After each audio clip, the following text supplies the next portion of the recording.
एक तवाइफ की बेटी को क्या कीमत चुकानी पड़ी बॉलीवुड के सबसे बड़े खानदान में बहू बनने की। एक बेहद ही खूबसूरत अदाकारा जो अपने समय की सबसे हॉट एक्ट्रेस थी, लेकिन क्या आप जानते हैं इन्होंने अपने जेठ और ससुर के साथ ऑन स्क्रीन खूब रोमांस किया। क्या आप जानते हैं बॉलीवुड के एक बड़े फिल्मी खानदान की ये बहू दिल्ली और लखनऊ की मशहूर तवाइफ की बेटी थी। बाल कलाकार के रूप में अपना करियर शुरू करने वाली इस अदाकारा ने सिर्फ 21 साल की उम्र में ही अपना चढ़ता हुआ करियर खत्म कर लिया था। क्यों अपने पति की बेवफाई को हमेशा इग्नोर करती रही, क्यों उन्हें बार बार अपना नाम बदलना पड़ा और कैसे उन्होंने अपने खानदान की रीत को तोड़ते हुए 25 साल बाद फिर से अपने करियर को शुरू किया। चलिए जानते हैं कौन है वो अदाकारा। हम बात कर रहे हैं बॉलीवुड की मशहूर अदाकारा और कपूर खानदान की बहू नीतू कपूर की। 60 और 70 के दशक की खूबसूरत और बेहतरीन अदाकारा जिनकी एक्टिंग की चर्चा उनके करियर को छोड़ने के बाद भी वर्षों तक होती रही। जैसा रोल दिया जाता खुद को वैसे ही रोल में ढाल लिया करती थी। अपने बिंदास और बेबाक अंदाज से स्क्रीन पर धमाल मचा दिया करती थी। नीतू सिंह उर्फ हरमीत कौर का जन्म दिल्ली में 8 जुलाई 1958 को एक सिख परिवार में हुआ था। उनकी मां को फिल्मों से बड़ा लगाव था, इसीलिए वो अपने पति और बच्चों को दिल्ली से मुंबई ले आए। लेकिन ये कहानी जितनी सरल दिखती है उतनी है नहीं। असल में कहानी 100 साल पीछे चली जाती है, जब लाहौर के छोटे से गांव की रहने वाली एक बच्ची को उसके चाचा दिल्ली ले गए और कोठे पर बेच दिया।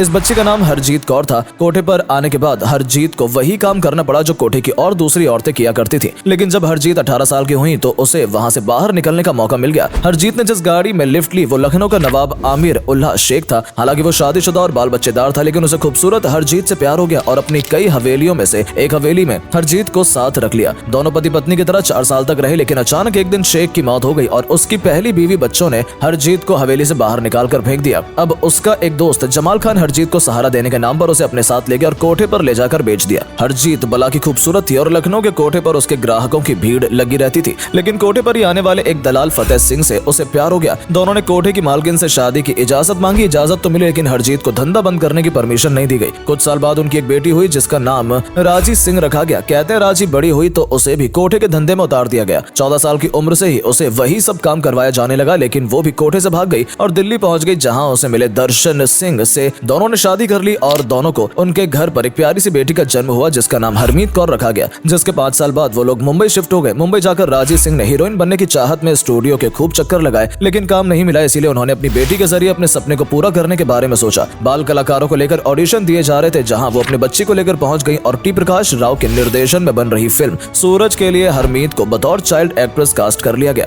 फिल्मी दुनिया में 8 साल की हरमीत को बेबी सोनिया के नाम से इंट्रोड्यूस किया गया। ये फिल्म सुपर हिट रही। इसके बाद उनकी कई फिल्में आई, लेकिन उस समय चाइल्ड आर्टिस्ट का करियर बड़े होकर हीरोइन के तौर पर नहीं बन पाता था। सोनिया की मां को यही डर सताने लगा और वो अपनी बच्ची को लेकर पंजाब चली गई। इसी बीच उनके पिता का निधन भी हो गया और कुछ साल बाद 1973 में राजी सिंह अपनी बेटी के साथ मुंबई आ पहुंची और अपनी बेटी को नया नाम दिया नीतू सिंह। नीतू अब एक हसीन खूबसूरत लड़की बन चुकी थी और लोग बाल कलाकार बेबी सोनिया को भूल चुके थे। लिहाजा नीतू को काम मिलने में देरी नहीं लगी कि शंकर ने रिक्शेवाला के लिए नीतू सिंह को रणधीर कपूर के अपोजिट साइन कर लिया। हालांकि ये फिल्म कुछ खास कमाल नहीं दिखा सकी। नीतू सिंह की मां को फिर से डर सताने लगा कि कहीं उनकी बेटी का करियर फ्लॉप ना हो जाए, इसीलिए उन्होंने अपनी बेटी का एक हॉट फोटोशूट करवाया और एक चर्चित मैगजीन में छपवा दिया, जिसे देखने के बाद तहलका मच गया और हर कोई नीतू सिंह को अपनी फिल्मों में लेना चाहता था। कहा जाता कि नीतू सिंह सिर्फ उन्हीं फिल्मों में काम करती थी जिन्हें उनकी मां फाइनल किया करती थी। 1973 में उनकी फिल्म यादों की बारात जो सुपर डुपर हिट फिल्म रही और नीतू सिंह का करियर चल निकला। इसके बाद जहरीला इंसान, हवस, आशियाना, खेल खेल में, रफू चक्कर और दीवार जैसी सुपर हिट फिल्मों में नीतू सिंह ने काम किया। खेल खेल में वही फिल्म थी जिसमें उन्होंने पहली बार ऋषि कपूर के साथ काम किया था और कहते हैं कि यहीं से इन दोनों की प्रेम कहानी शुरू हो गई थी। इन दोनों की जोड़ी को काफी पसंद किया जाता था और दर्शक इन्हें एक साथ देखना चाहते थे और उनकी जोड़ी सबसे पसंदीदा जोड़ियों में गिनी जाने लगी।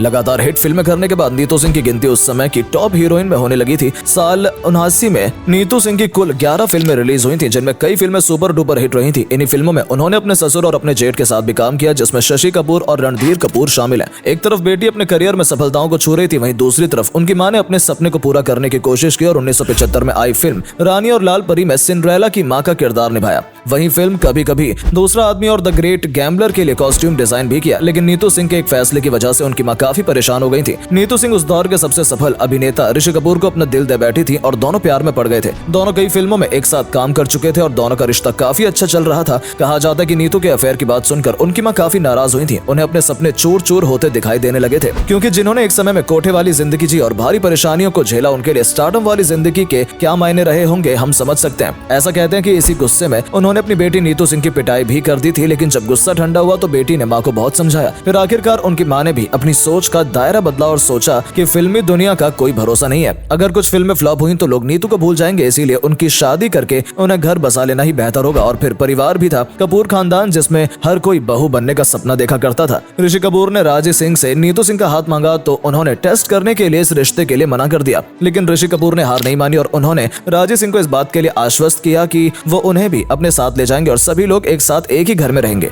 तब जाकर उनकी मां ने इसके लिए हाँ किया। 22 जनवरी 1980 को नीतू सिंह और ऋषि कपूर शादी के बंधन में बन गए। शादी के बाद अपने खानदान की परंपरा को निभाते हुए नीतू सिंह ने कपूर खानदान की अन्य बहू की तरह एक्टिंग से रिश्ता खत्म कर लिया। हालांकि उन्होंने इस बात को साफ किया था कि उन्होंने ऐसा अपनी मर्जी से किया था, न कि किसी के दबाव के चलते। लेकिन कहा जाता है कि नीतू को अपने पति से पूरा सपोर्ट नहीं मिला। उनकी शादी में काफी उतार चढ़ाव रहे और डोमेस्टिक वायलेंस की खबरें भी आती रहीं। यहाँ तक कि नीतू सिंह अपने पति की फ्लर्ट करने की आदत से भी परेशान थी, लेकिन जैसे तैसे उनका वैवाहिक जीवन चलता रहा। लेकिन 2020 में ऋषि कपूर साथ छोड़ गए। इस बीच नीतू कुछ फिल्मों में गेस्ट अपीयरेंस करती भी नजर आई, जिसमें लव आजकल, संजू, बेशर्म, 2 दूनी 4, जब तक है जान, जुग जुग जियो जैसी फिल्में शामिल हैं। इसके अलावा उन्हें टीवी पर कुछ रियलिटी शो के तौर पर भी देखा गया। फिलहाल वो अपनी फैमिली के साथ टाइम स्पेंड करती हैं और अपनी लाइफ को एंजॉय कर रही हैं।